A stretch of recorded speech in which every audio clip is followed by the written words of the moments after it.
और सब्र ज्यादा हुआ करता था। पहाड़ों की गोद में बसा एक छोटा सा गांव था। कच्ची गलियां, मिट्टी के घर और अंधा लोग। गांव से थोड़ी दूरी पर जंगल के किनारे एक टूटा फूटा सा घर था। उसी घर में रहता था भूपत राम, एक भूरे रंग का बूढ़ा आदमी।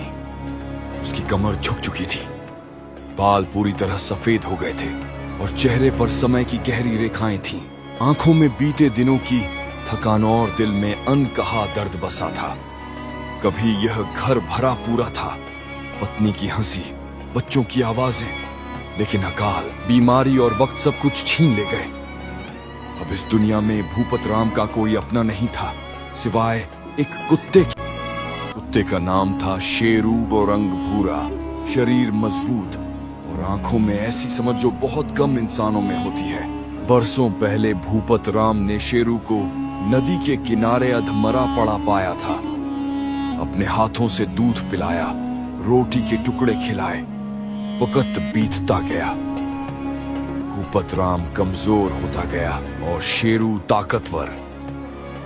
शेरू सिर्फ कुत्ता नहीं था, वह रक्षक था, साथी था और उस बूढ़े के लिए वो सब कुछ था जो जिंदगी उससे छीन चुकी थी। जब भूपत राम जंगल जाता, शेरू आगे आगे चलता, रात मेन दरवाजे पर पहरा देता। गांव वाले कहते थे, यह कुत्ता नहीं, इस बूढ़े की सांस है।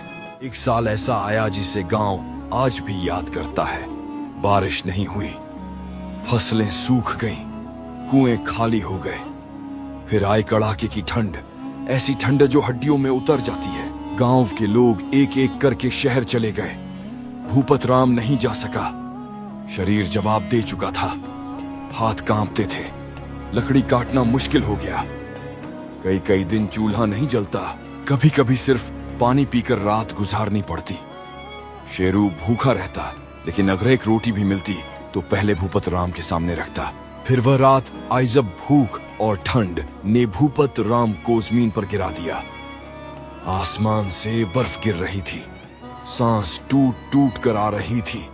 शेरू भौंका, लेकिन जंगल चुप था। शेरू ने अपने मालिक के चेहरे को सूंघा। उसे समझ आ गया, अगर अब कुछ नहीं किया गया तो सुबह नहीं होगी। यह वफादारी की परीक्षा थी। शेरू दौड़ा, अंधेरा, बर्फ, दर्द, कुछ भी उसे रोक न सका। पांव जख्मी हो गए, खून बर्फ पर गिरने लगा। वह गांव पहुंचा, हर दरवाजे पर भौंका। किसी ने पत्थर उठाया, किसी ने दरवाजा बंद किया। किसी ने दरवाजा बंद, लेकिन वह रुका नहीं। आखिर एक दरवाजा खुला। लोगों ने देखा, कुत्ता घायल है और आंखों में गुहार है। लोग उसके पीछे चल पड़े। लोग भूपत राम तक पहुंचे।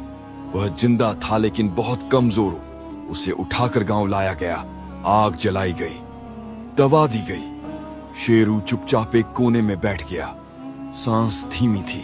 सुबह हुई, भूपत राम ने आंख खोली। उसका हाथ शेरू के सिर पर गया।